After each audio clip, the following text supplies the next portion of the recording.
మరి ఇదిగో దేవుడు ఒక లేఖనాల నుండి మరి దేవుని వాక్యాన్ని మనం జ్ఞానం చేసుకుంటూ ఉన్నాం.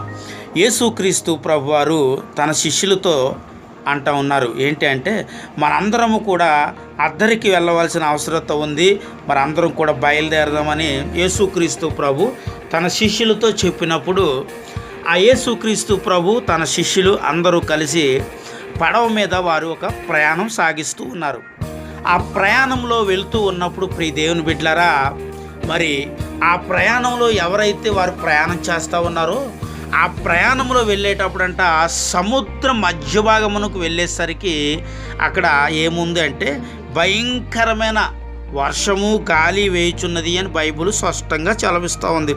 అయితే యేసుక్రీస్తు ప్రభు ఆ సమయంలో ఏం చేస్తున్నారు అంటే ఆయన నిద్రించుచుండెను అని బైబిల్లో స్పష్టంగా రాయబడి ఉంది. చూడండి, అంటే దేవునికి ఆ సమయంలో వర్షం వస్తుందని అక్కడ తెలియక ఉండదు, కానీ అంటే శిష్యులు ఒక విశ్వాసమును పరీక్షించటానికి దేవుడు చేసే ఒక క్రియని మనం అనుకోవచ్చు అనమాట. అయితే యేసుక్రీస్తు ప్రభు వారు ఆ సమయంలో ఏం చేస్తున్నారంటుంది వాక్యము, నిద్రించుచుండెను అని రాయబడి ఉంది. అయితే ఆ ఒక శిష్యులు ఎప్పుడైతే ఈ భయంకరమైన ఈ గాలిని ఈ వర్షమును వారు చూచుచూ ఉన్నారో వెంటనే వారు అంటూ ఉన్నారు, బోధకుడా మేము నశించిపోవచ్చున్నాము, నీకు చింత లేదా అని అడుగుట ఇక్కడ మనం చూస్తూ ఉన్నాం. ఎవరండి? యేసుక్రీస్తు ప్రభు ఒక శిష్యులు. నాయనా మేము నశించిపోతూ ఉన్నాం కదా, నీకు చింత లేదా, లెమ్ము యేసు ప్రభు మమ్మల్ని రక్షించు అని ఇక్కడ కేకలు వేయుచున్న వారిలో ఇక్కడ ఎవరున్నారంటే యేసుక్రీస్తు ప్రభు శిష్యులు ఇక్కడ ఉన్నట్టు మనం చూస్తూ ఉన్నాం. అయితే ఇక్కడ ఈ అరుస్తున్నప్పుడు వీరికి విశ్వాసము లేదు అని యేసుక్రీస్తు ప్రభు ఇక్కడ మనం గమనించడం జరుగుతూ ఉంది. ప్రియ దేవుని బిడ్డలు, ఎవరిలో విశ్వాసం లేదు అంటే ఈ బిడ్డల యందు విశ్వాసం ఎంత మార్తమును ఏమంట లేదు అని వాక్యము చలవిస్తూ ఉంది. అందుకనే యేసుక్రీస్తు ప్రభు వెంటనే లేచి ఆయన ఆకాశమందు గాలిని గద్దించాడట. ఆకాశమందు అంటే ఆ ఒక గాలిని గద్దించగా నిశ్శబ్దమై ఊరుకొండమని సముద్రముతో చెప్పగా రాయబడింది. అంటే సముద్రముతో ఏం చెప్తూ ఉన్నారంటే నిశ్శబ్దంగా ఊరుకోమను. అంటే ఇక్కడ ఈ గాలి ఏం చేయబడిందంటే ఆ ఒక యేసుక్రీస్తు ప్రభు ఒక గద్దింపుకి లోబడిందని మనం స్పష్టంగా చూస్తున్నాం. దేవునికి స్తోత్రం, హల్లెలూయా. ఏంటండి, యేసుక్రీస్తు ప్రభు గద్దించగా ఇక్కడ ఏం ఆగిపోయింది? గాలి ఆగిపోయింది. సముద్రంలో వచ్చుచున్న ఆ భయంకరమైన కెరటాలు భయంకరంగా వస్తున్న ఈ బిడ్డల మీదకి అవన్నీ కూడా ఆగిపోయినాయని స్పష్టంగా మనం ఇక్కడ చూస్తూ ఉన్నాం. చూడండి ప్రియ దేవుని బిడ్డలారా, మనము కూడా దేవుని పట్ల ఈ రీతి విశ్వాసం కలిగి ఉంటే ఇక్కడ యేసుక్రీస్తు ప్రభు అంటున్న మాటలు మనం ఇక్కడ జాగ్రత్తగా మనం గమనించగలగాలి. అయితే గాలి అణిగి మిక్కిలి నిర్మలమాయను. అప్పుడు ఆయన, మీరెందుకు భయపడుచున్నారు, మీరింకనూ నమ్మిక లేక ఉన్నారా అని ఇక్కడ బైబిల్లో రాయబడి ఉంది. కాబట్టి నమ్మిక ఉంచలేరా, నమ్మిక పెట్టలేదు వీరు. అంటే మీరు మీకిచ్చిన విశ్వాసమును ఏం చేయలేకపోయారు చెప్పండి, నా నమ్మకాన్ని ఉంచలేకపోయారు అంటున్నాడు ఇక్కడ స్పష్టంగా. అంటే యేసుక్రీస్తు ప్రభుతో తిరుగుతూనే, యేసుక్రీస్తు ప్రభుతో సహవాసం చేస్తూ, యేసుక్రీస్తు ప్రభు చేసిన అద్భుతాలు మరెన్నో ఇక్కడ వీరు చూసి కూడా. అయితే మొట్టమొదటిగా మనం గమనించవలసిన విషయం ఏంటంటే ప్రియ దేవుని బిడ్డలారా, ఇక్కడ ఈ సృష్టి మీద దేవునికున్న అధికారంలో యేసుక్రీస్తు ప్రభు తన శిష్యులను కూడా పిలిచి వాటన్నిటి మీద అధికారం ఇచ్చారు. ఎక్కడ? దురాత్మల మీద అధికారం ఇచ్చారు.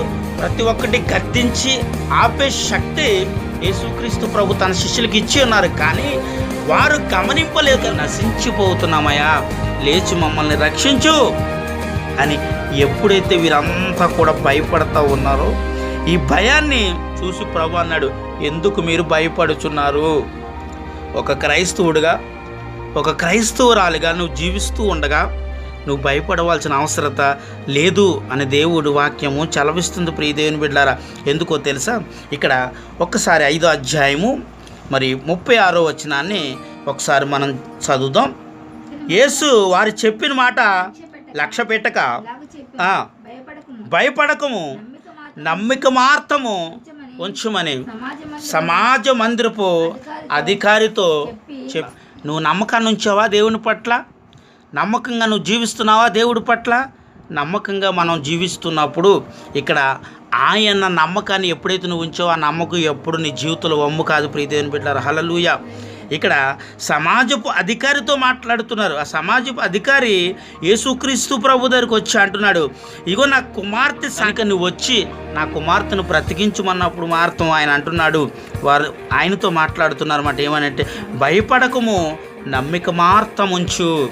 చూసారా, మనము నమ్మకమార్తం ఉంచితే చాలంట దేవుడి పట్ల నువ్వు కార్యాన్ని చూస్తావు. నువ్వు నమ్మకమార్తం ఉంచితే చాలంట అనారోగ్యం నుంచి విడిపింపబడతావు.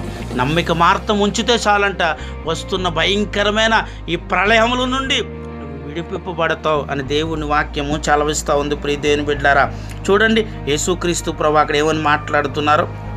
కిందకెళ్ళి చదువుకుందాం 40వ వచనాన్ని.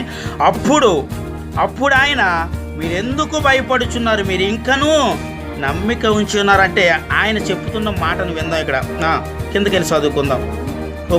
వారు మిక్కులు భయపడి ఈయన ఎవరో కానీ ఈయనకు లోబడుచున్నవని ఒకరితో ఒకరు చెప్పుకునేది. దేవునికి స్తోత్రం. ఏమండి, అయితే యేసుక్రీస్తు ప్రభుతో అక్కడ ఉన్న శిష్యులతోనూ మరికొందరు మనం ఇక్కడ చూస్తూ ఉన్నాం. అయితే వీరందరూ అనుకుంటున్నారంట ఏంటి అంటే, ఈయన ఎవరో అని అనుకుని గాలియు సముద్రము ఈయనకు ఏం చేస్తున్నాయి, లోబడుతున్నాయి. చూడండి, ఈ సృష్టిని సృష్టించిన సృష్టికర్త ఈ లోకంలో ఉన్న దాన్ని దేనిని ఆజ్ఞాపిస్తున్నాడో తప్పక ఏం చేయబడుతుంది. ప్రియ దేవుని బిడ్డలారా, అవన్నీ దేవుడికి లోబడుతున్నాయని ఇక్కడ మనం చూస్తూ ఉన్నాం కదండి. ఏం చేస్తున్నాయి, దేవుడికి లోబడుతున్నాయి. ఇవన్నీ కూడా దేవునికి లోబడి ఆయన గద్దిస్తే ఆగుతున్నాయి. కానీ ఆయన చేత సృష్టించబడిన మనం మాత్రం ఆయన గద్దింపుకి లోబడుతున్నామా? ఆయన గద్దింపుని మనం విసుగుతున్నామా? ఆయన గద్దింపుకు నువ్వు భయపడుతున్నావా? దేవుడు అయ్యో ఇంకా నా కుటుంబం ఇంకా ముందుకు వెళ్తుందని భయపడుతున్నావా? లేకపోతే నా కుటుంబంలో ఈ అనారోగ్యాల నుంచి నేను విడిపింపబడగలనని నువ్వు అనుకుంటున్నావా? లేకపోతే నీ జీవితంలో వచ్చిన ఈ సమస్యలను చూసి నువ్వు కృంగి నువ్వు భయపడుతున్నావా? దేవుని వాక్యం వింటున్నాం కదా, మరి దేవుడి వాక్యాన్ని వింటున్నా మరి మనకు ఒక నమ్మకమైన విశ్వాసాన్ని దేవుడి పట్ల ఉంచామా? ఎందుకంటే ఇక్కడ యాయిరుతో దేవుడు మాట్లాడుతున్న మాట ఏంటి అంటే, నమ్మిక మార్తం ఉంచమన్న మాట నీకు జ్ఞాపకం వస్తూ ఉందా ప్రియ దేవుని బిడ్డలారా? ఆయన చేయబడిన కార్యములు రాయటానికి ఈ లోకంలో ఉన్న గ్రంథములన్నీ సరిపోవు అని యోహాను భక్తుడు రాసేశాడు. కాబట్టి యేసుక్రీస్తు ప్రభు చేసిన మరి ఈ కార్యాలు ఎన్నిటినో మనం చూస్తున్నాం కదా. మరి ఆ చూస్తున్న కార్యాల పట్ల నువ్వు నమ్మిక ఉంచి ఉన్నావా? యేసుక్రీస్తు ప్రభు మనల్ని అంటున్నాడు, నువ్వు నమ్మిక ఉంచి ఉన్నావా అని అడుగుతున్నాడు ప్రభు. నమ్మిక మార్తం ఉంచు చాలు, నువ్వు అద్భుతాలు చూస్తావు అంటున్నాడు. అనారోగ్యం నుంచి విడిపింపబడతావు అంటున్నాడు. నీ కుటుంబాలలో వచ్చే భయంకరమైన ఈ ప్రళయంలో నుండి నువ్వు తప్పింపబడతావు అని దేవుని వాక్యం అంటుంది కదా. మరి వింటున్నామా మనం? ఈ దేవుని వాక్యాన్ని విని మన జీవితాన్ని మార్చుకుంటున్నామా? మన బ్రతుకును మనం మార్చుకుంటున్నామా?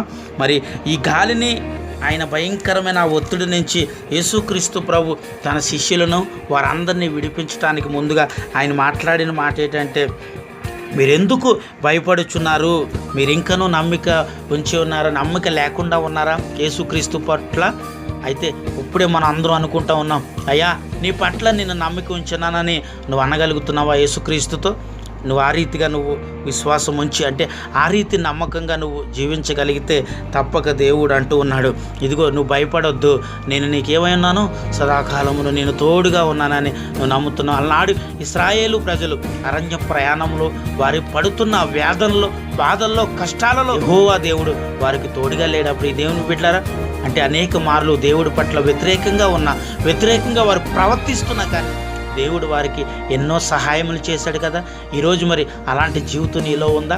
వ్యతిరేకమైన ప్రవర్తన ఏదైనా నీలో ప్రవర్తిస్తున్నావా? దాన్ని తొలగించి ఈరోజు ప్రభువుకి నువ్వు లోబడి జీవించగలిగితే, నువ్వు ఆయన యందు విశ్వాసం ఉంచి నమ్మిక ఉంచి బ్రతికితే చాలు. నువ్వు ప్రతి వారము నేను మిమ్మల్ని గద్దిస్తూ ఉన్నాను. వాక్యాన్ని వింటున్నారా? వాక్యాన్ని చదువుతున్నారా? వాక్యాన్ని తెలుసుకుంటున్నారా? వాక్యానికి లోబడుతున్నారా అని మరొకసారి మిమ్మల్ని దేవుడి పేరట మనం చేస్తూ ఉన్నాను. మరి జ్ఞాపకం చేసుకోండి ప్రియ దేవుని బిడ్డలారా. మరి దేవుడి వాక్యాన్ని ఇంకా మనం ఎంతో చదువుతూ ఆయన వాక్యాన్ని మనం అర్థం చేసుకుంటూ ఆయన వాక్యానికి మనం భయపడుతూ మనం బ్రతుకుతున్నామా? మనం అలా బ్రతకాలని ప్రభు ఆశపడుతూ అయినా ఈ సముద్ర ప్రయాణంలో ఈ గాలి వానలో అయా నశించిపోతున్నామయ్యా అని చేతులు చాసిన వారి శిష్యుల్ని విడిచిపెట్టాడా దేవుడు? విడిచిపెట్టలేదు కదా.